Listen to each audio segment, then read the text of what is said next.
আলামিন ইব্রাহিম আলাইহিস সালামকে একাই একজন উম্মাহ বলেছেন, কিন্তু আমরা নবী মুহাম্মদ সাল্লাল্লাহু আলাইহি ওয়াসাল্লামের উম্মাহ। তো আমাদের ক্ষেত্রে উম্মার ডেফিনেশনটা কি? আসলে আমাদের ক্ষেত্রে কি উম্মাহ বলতে একজন ব্যক্তিকে বোঝায় না একটা জাতিকে বোঝায়? আল্লাহ পাক কিন্তু কোরআনে বলেছেন, ইন্না ইব্রাহিমা কানা উম্মাতান ওয়াহিদা। ইব্রাহিম আলাইহিস সালাম একাই একটা উম্মাহ ছিলেন। এটা আমরা সিরাতের আদলে দেখি যে নবী মুহাম্মদ সাল্লাল্লাহু আলাইহি ওয়াসাল্লাম, সাহাবাই কেরাম রাদিয়াল্লাহু আনহুম আজমাইন, তারা সকলে একসাথে মিলে একটা জাতি গঠন করেছিলেন, যে জাতিটা আস্তে আস্তে পুরো বিশ্বকে নেতৃত্ব দিয়েছে এবং সেই মক্কা থেকে শুরু করে মদিনা হয়ে পুনরায় মক্কা বিজয়ের মধ্য দিয়ে পরবর্তী প্রায় 1200 থেকে 1250 বছর এই উম্মাহ বিশ্ব শাসন করেছে। আমাদের উম্মার ডেফিনেশনটা ব্যক্তিকেন্দ্রিক নয়। আমাদের আখেরি নবী মুহাম্মদ সাল্লাল্লাহু আলাইহি ওয়াসাল্লামের উম্মার ডেফিনেশনটা অনেক ব্যাপক। উম্মাহ বলতে তো আমাদের পুরো মুসলিম উম্মাহকে বোঝানো হয়। আমরা পুনর্গঠন চাচ্ছি কোন জায়গার? পুরো মুসলিম উম্মার, নাকি শুধু বাংলাদেশের, নাকি বাংলাদেশ সহ ভারতীয় উপমহাদেশের, নাকি মধ্যপ্রাচ্যের, না পুরো বিশ্বের? এখানে উম্মা কনসেপ্টটা অনেক অনেক ডিপ, অনেক ব্যাপক, অনেক গভীর। আর সত্যি কথা বলতে পুরো উম্মার ইসলাহ, পুরো উম্মার সংশোধন এখন ব্যক্তির উপর এককভাবে ফলাফলযোগ্য নয়। এটা পুরো উম্মা কেন্দ্রিক যেহেতু ফিকির, অতএব উম্মার প্রত্যেকটা জায়গার মানুষদেরকেই এই ফিকিরটা করতে হবে। আমরা যে দৃষ্টিকোণ থেকে কথাটা বলছি সেটা হচ্ছে আমাদের অঞ্চলে উম্মতে মুহাম্মাদির পুনর্গঠনটা কিভাবে সম্ভব।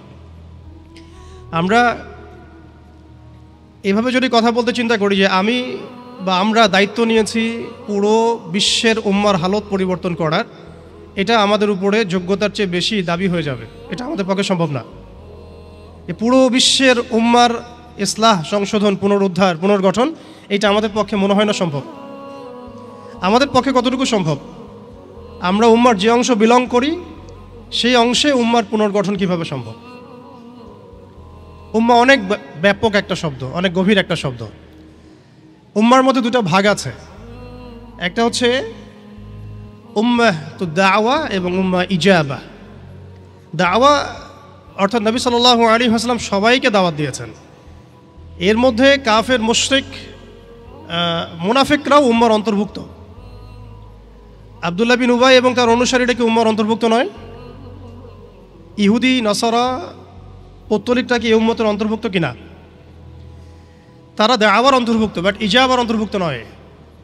ইজাবা কারা? যারা মুহাম্মদ সাল্লাল্লাহু আলাইহি ওয়াসাল্লাম যে দাওয়াতটা দিয়েছেন, আমরা দরুদ পড়ব সাল্লাল্লাহু আলাইহি ওয়াসাল্লাম, সেই দাওয়াতটা যারা কবুল করেছেন তারা উম্মতে ইজাবা। এর মধ্যে আমরা পড়ছি। এখন উম্মতে ইজাবার সংখ্যা আমাদের এখানে কোটি কোটি কোটি কোটি সারা বিশ্বে। এখন এমন একটা অবস্থা আমরা এসেছি যে পুনর্গঠনের প্রশ্ন উঠছে। তাহলে আমরা একটু খেয়াল করি যে উম্মার পুনর্গঠনটার প্রশ্নটা কেন উঠছে। এক নম্বর কথা, উম্মা কি এটা তো আমরা বুঝতে পারলাম, এবং উম্মার আমরা কোন অংশ এটাও বুঝতে পারলাম। পরিপূর্ণ উম্মার ইসলাহ সংশোধন আমাদের এককভাবে একার পক্ষে সম্ভব না, এটাও বুঝলাম। তবে আমাদের আঞ্চলিকভাবে উম্মার যে অংশ, আমরা এই অংশটুকুর ইসলাহ সংশোধন, পুনর্গঠন, পুনরুজ্জীবন, এগুলো আমাদের দ্বারা সম্ভব। অ্যান্ড পরের প্রশ্ন হচ্ছে যে দ্বিতীয় শব্দটা, যে পুনর্গঠন, উম্মাকে পুনরুজ্জীবিত করা, উম্মার হারানো গৌরব ফিরিয়ে আনা, এই প্রসঙ্গটা আসছে কেন? এই প্রসঙ্গটা কেন আসছে? তার মানে আমরা নিজেরাই সংজ্ঞায়িত করে ফেলেছি যে উম্মার অবস্থা আগের মতো ভালো নাই। এটা আমরা স্বীকার করেছি এবং এটা আমরা সবাই বুঝতেও পারছি। এই কারণে আলোচনাগুলো আসছে, আলোচনাগুলো আসার প্রেক্ষাপট তৈরি হচ্ছে, বা আমরা টপিকগুলো নির্ধারণ করছি যে উম্মার পুনর্গঠন প্রয়োজন, পুনরুজ্জীবন প্রয়োজন, পুনর্জাগরণ প্রয়োজন। তার মানে আমরা আগের হালতে নাই। আমরা আগের হালতে নাই, এটা মাথায় আসলে আবার এটাও মাথায় আসতে হবে আগে আমরা কোন হালতে ছিলাম। আমরা আগে কোন হালতে ছিলাম? একজন ব্যক্তি রমাদান মাসে লাইলাতুল কদরে হেরা গুহায় আল্লাহ রাব্বুল আলামিনকে ডাকছেন, আল্লাহ রাব্বুল আলামিন তাকে আল কোরআনের মতো কিতাব প্রদান করছেন। এবং তাকে সর্বশেষ এবং চূড়ান্ত নবী হিসেবে আল্লাহ পাক মনোনীত করছেন। কেন সেই ব্যক্তি হেরা গুহায় আল্লাহ রাব্বুল আলামিনকে এভাবে ডাকছেন? কারণ তিনি যে সমাজে বসবাস করেন সেই সমাজটাকে আইয়ামে জাহিলিয়াত বলা হতো। সে সমাজের মধ্যে শিরক ছিল, সুদ ছিল, রিবা, মাদক, নারীর অবমাননা, গোত্রীয় হানাহানি, এরকম জাহালাতে পূর্ণ একটা সমাজে তিনি আল্লাহ পাককে ডাকছিলেন। সে একজন ব্যক্তি থেকে আস্তে আস্তে দাওয়াত শুরু হলো এবং তিনি প্রথমে ম্যান টু ম্যান দাওয়াত দিতে লাগলেন। আবু বকর, উসমান, উমর, আলী রাদিয়াল্লাহু আনহুম আজমাইন, তাদের মধ্যে সাহাবী তৈরি হতে লাগলো।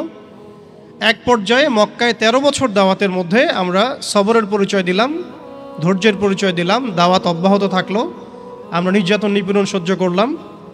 এক পর্যায়ে আমরা হিজরত করলাম, প্রথমে আবিসিনিয়ায়, কখনো তায়েফে, এক পর্যায়ে মদিনায় গিয়ে ইসলামী রাষ্ট্র কায়েম হলো।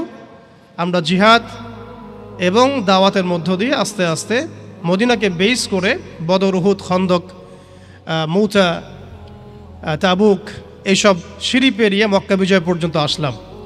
মক্কা বিজয় পর্যন্ত আসার পরে আমরা দেখলাম যে আইয়ামে জাহিলিয়াতের কোনো জাহালাত মক্কার মধ্যে নাই। যেই মক্কা আমরা ছেড়ে গিয়েছিলাম 23 বছরের ব্যবধানে আমরা দেখলাম সেই মক্কা আইয়ামে জাহিলিয়াত মুক্ত হলো। শুধু তাই নয়, সেখানে কোনো শিরক থাকলো না, কোনো রিবা থাকলো না, কোনো মাদক থাকলো না, কোনো নারীর অবমাননা থাকলো না, গোত্রীয় হানাহানি থাকলো না।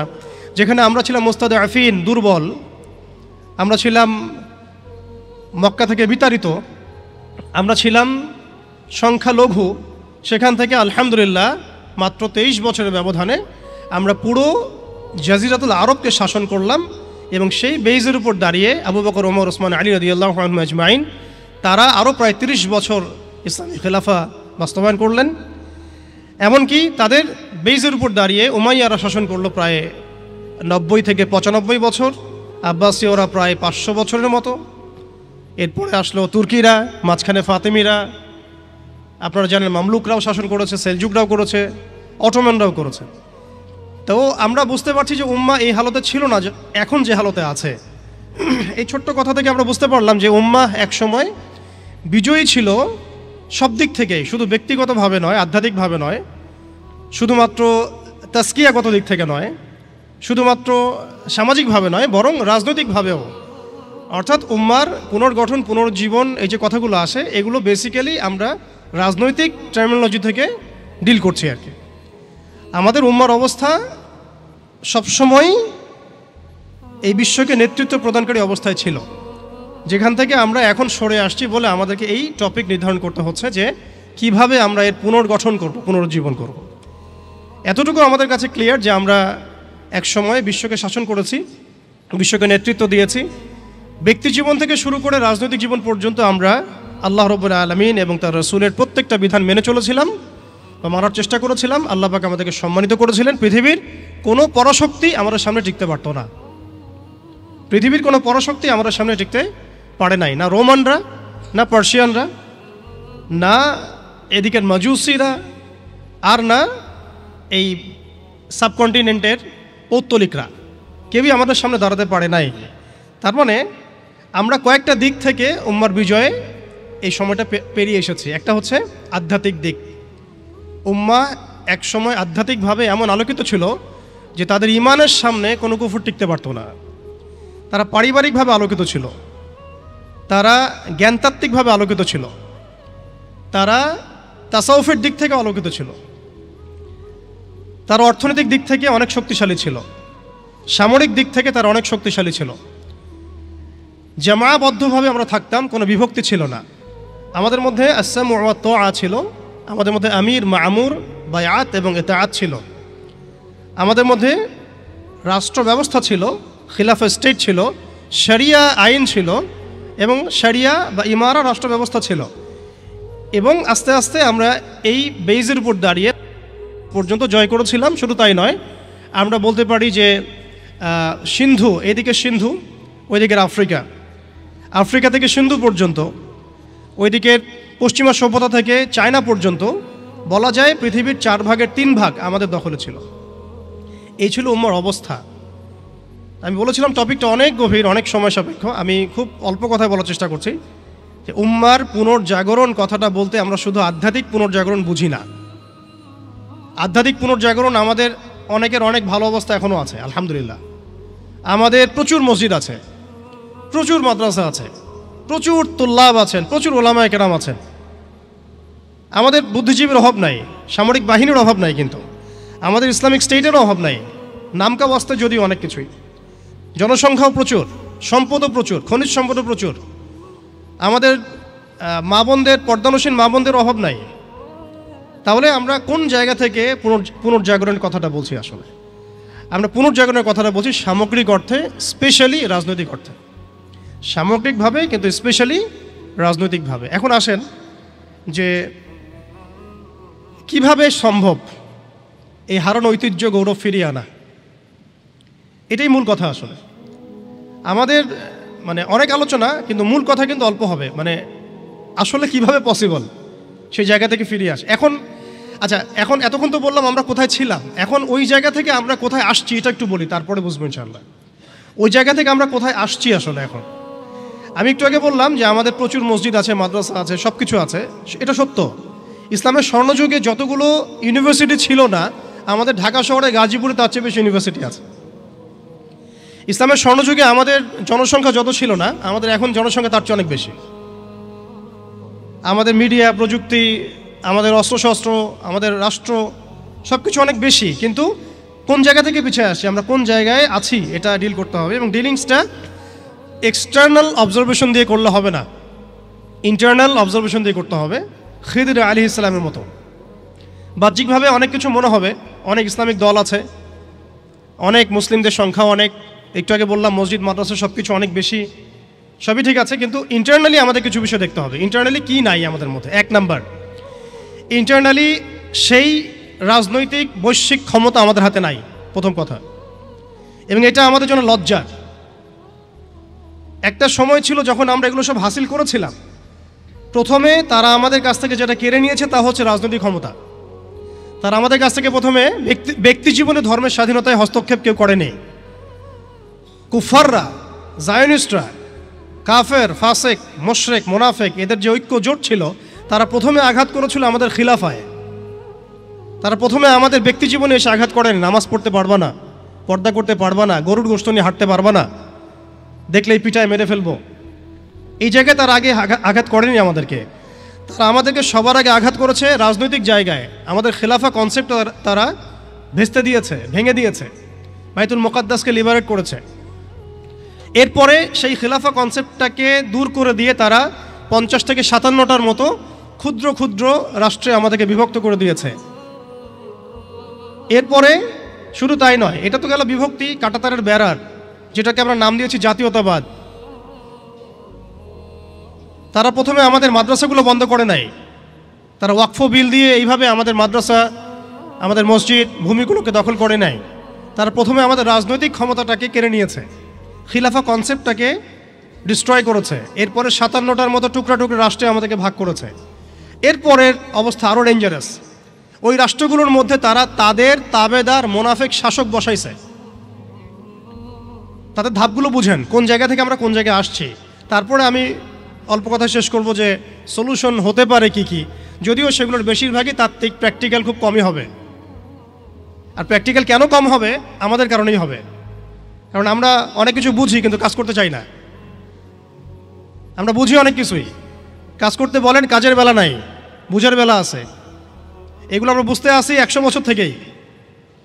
কেউ বুঝেও বুঝি না, কেউ দেখেও দেখি না, শুনেও শুনি না। ওইদিকে পরে আসি, হার্ডলাইনেও চলে যাব আর কি। এখন রাষ্ট্র ভাগ করার পরে আমাদেরকে জাতীয়তাবাদে বিভক্ত করা হয়েছে। এরপরে আরও মারাত্মক যে কাজটা করা হয়েছে সেটা হচ্ছে আমাদেরকে নিরস্ত্রীকরণ করা হয়েছে।